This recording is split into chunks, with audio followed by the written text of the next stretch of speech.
Hi everyone, it's Niamh here and welcome to my art journaling channel. Today we're going to be playing around with crazy neons and making a brain dump in my page. This is a page in my Use It Up journal that I have had for a long time. It was when I first got the Vicky Boutin texture paste, neon texture paste, sometime last year, I don't know when. And I just had a go at putting them in my journal because I didn't know what to really expect with them, and I loved them because they were just so bright. But this page has sat there and sat there and sat there with nothing on it, so I had a few gaps in it. I just went in with some watercolor and filled in the gaps, and it sort of seeped in, which I really liked. And this image, again, this is all used up. I drew out, I was doodling at work one day, like at the beginning of last year. Someone asked me to draw faces and I was just playing around with it.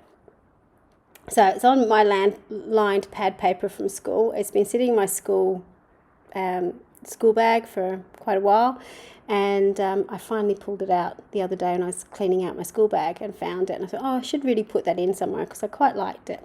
So that's the story of where this little figure came from. It's kind of based on the drawings of Daisy from James Luke Burke Creative. If you followed him, 2018.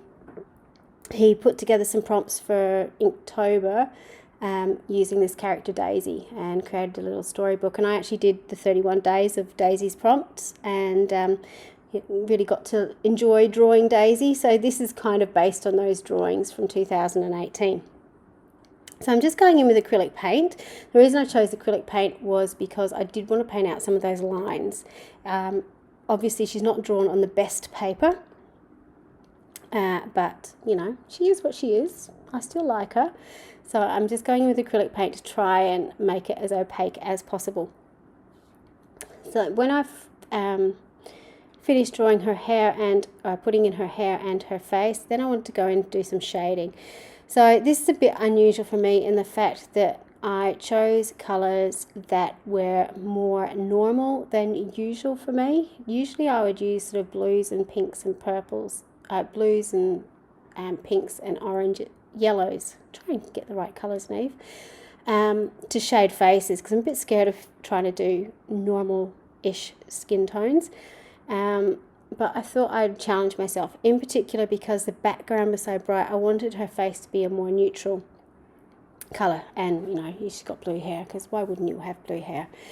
So I'm going in with quite pale colours. Started off with I think it was Apricot or Sand, which Stina Wakely paints, and then putting in some umber for the darkness around the edges of her face, and a little bit of Carnation, which is that sort of really light pink on there as well. I'm just using some paint pens to draw in her eyes, and most figures will look a bit alien until you put your eyes in. So the fact that she doesn't have her pupils in yet still makes her look a bit odd. But it will come together in the end, I'm sure. So now I'm going in and putting in her glasses. Again, I've never really drawn figures with glasses before. They're not very realistic. I like the rounded glasses, but it's fun to do something a little bit different. So you can see by putting in the pupils and leaving the little catch-all in her eyes, how it makes a bit of a difference to her face. Once I've done that, then I'm going to paint in her a little bit of her dress that you can sort of see down the bottom. I chose to use purple.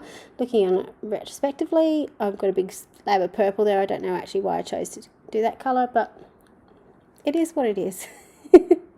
Now I'm going with my Stabilo Oil Pencil just to put in some definition and some shading to the face again. So this is sort of where you can put in those features that have sort of been blocked out a little bit.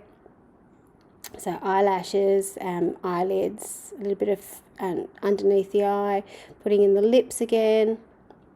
She's got big chunky lips. And putting in some of the detail in the hair as well.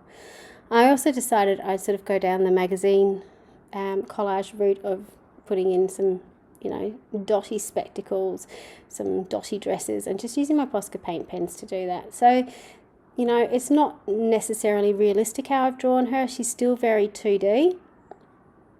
While I've put a little bit of shading around her face, it's not that much. She's still quite cartoonish in the way that she is drawn.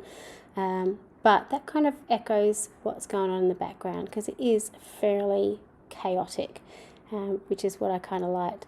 I also decided to put a little bit more colour on her lips, so I used the Posca paint pen to do that. And quite often, you know, while I love my paints, and my paints are always sitting next to me, my pens are right in front of me. So if there's a colour and I need a tiny little bit, I tend to grab my pens out, put a little bit of paint on, and then just smudge it out with my fingers. So I think some people forget that the paint pens are actually just acrylic paint. They're just in a pen form.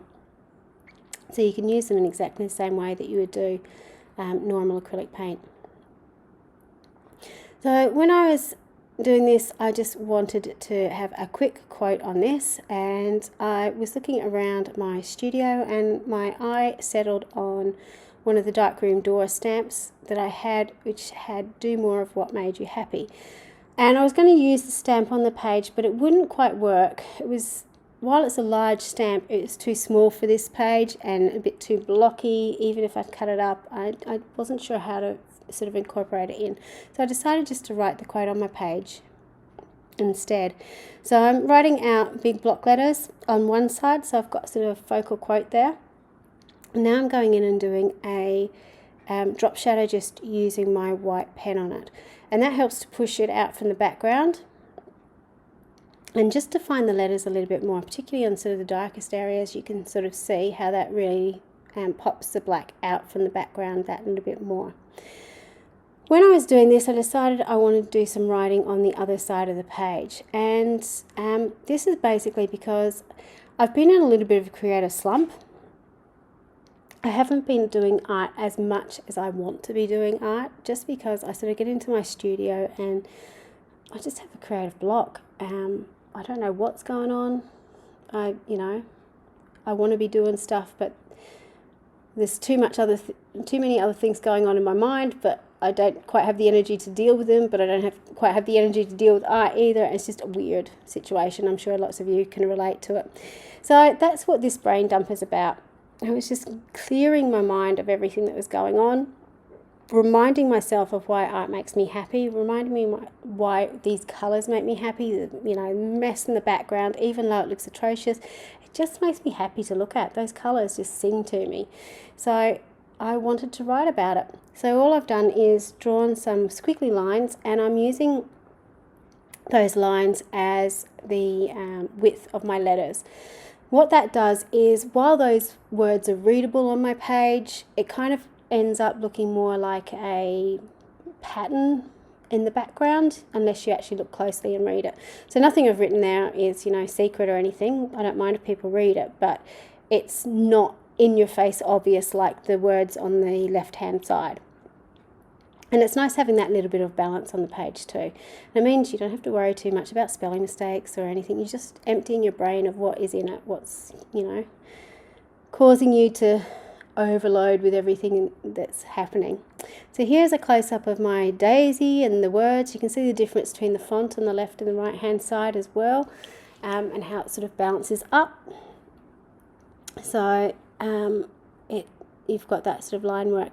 I forgot to say, I did say at the beginning, but the neons in the background are actually texture paste. So particularly in that purple section on the side, on the left hand side, you can see the scrapes and marks in it. That was sort of into the texture paste, so you could see the different layers, which again makes the paint pens a perfect medium to go over the top of them, because they don't mind going over lumps and bumps. Thank you so much for watching. I hope this helped you, and until next time, bye for now.